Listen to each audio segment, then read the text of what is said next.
Hi my families. Tuesday morning routine video தான் இது. காலையில் 5:30 மணி போலேயே ஏஞ்சி வாசலில் மட்டும் கோலம் போட்டு வந்துடும். அதுக்கப்புறம் நான் பக்கத்தில் இல்லைன்னா என் குட்டீஸ் ஏஞ்சி வந்துடுவாங்க. எங்கள் ஊர்லெல்லாம் 6 மணி போலேயே தண்ணி வந்துடும். ஸோ தண்ணி வந்தோடனே நான் எல்லாத்துக்கும் ரெடி பண்ணிவிட்டு பின்னாடியும் குடிக்கிறதுக்கு சுடு தண்ணி வைக்கிறதுக்கெல்லாம் பிடிச்சிட்டு ரெடி பண்ணிடுவேன். அதுக்குள்ளேயே பசங்களுக்கு பாலெல்லாம் காய்ச்சி ஆற வச்சுருவேன். ஏன்னா குட்டீஸ் கம்முனே இருக்க மாட்டாங்க, என் கூட லோல் தட்டிகிட்டே இருப்பாங்க, என்னை ஒரு வேலை கூட செய்ய விட மாட்டாங்க. அவங்களுக்கு கொஞ்சம் பாலை கொடுத்துட்டேன்னா என்னை ஃப்ரீயாக விட்டுருவாங்கன்னு சொல்லிட்டு பாலை கொடுத்துட்டு போய் தண்ணி பிடிக்க வந்துடுவேன்.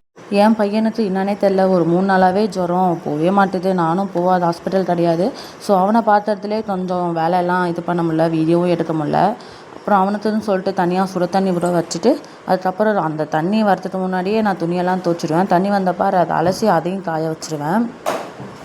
மழை வந்தாலே நம்ம மெத்தெல்லாம் பாச பிடிக்குதுன்னு பார்த்தா செடியில் கூட பாச பிடிக்குது. செடியில் தண்ணி ஊற்றுற வேலையெல்லாம் மிச்சம்னு சொல்லிட்டு பார்த்துட்டு இருந்தா தசில் ஃபுல்லாக பாசை பிடிச்சிட்டு போய் கிடக்குது. அதனால் பாசை பிடிச்சிட்டு அந்த தண்ணியை வந்துட்டு நம்ம ஊற்ற அது என்ன பண்ணும், தண்ணி வந்துட்டு உள்ளார வேரில் இறங்கவே இறங்காது. அது ஒரு மாதிரி இலையெல்லாம் வந்துட்டு எல்லோஷாக வந்து செடி கொஞ்சம் கொஞ்சமாக காய ஆரம்பிச்சிடும். அதனாலே நான் பாசை பிடிக்க விட மாட்டேன். சரின்னு சொல்லிட்டு ஃபோர்த்தை வச்சு தான் நான் அதை ஃபுல்லாக கிளறி விடுவேன். எல்லா செடியுமே கிளறி விட்டேன்னா நம்ம தண்ணி ஊற்றுறப்ப அது உள்ளார ஃபுல்லாக அப்சர்வ் ஆகிடும். கல்யாணம் ஆன உடனேலாம் நான் காலையிலே குளிச்சுட்டு வீட்டு வேலையெல்லாம் பார்ப்போம். இப்போல்லாம் எங்கள் குட்டீஸ் வந்ததுலேருந்து காலைல குளிக்கிற வேலையே கிடையாது. பூஜை பண்ணுற மாரி இருந்தால் அப்போ குளிப்போம், இல்லைனா வந்துட்டு ஈவினிங் குளியல் தான். இதுமாரி யார் தான் இப்படி இருக்கிறீங்க, குட்டீஸ் வந்ததுனால அவங்க ரொட்டீன் எல்லாம் மாறிடுச்சின்னு சொல்லுங்கள். நான் வந்து ஒரு வேலை செய்கிற மாதிரி இருந்தால் எங்கள் குட்டீஸை டைவெர்ட் பண்ணுறதுக்கு சுட்டி டிவி வச்சுட்டு போயிடுவேன்.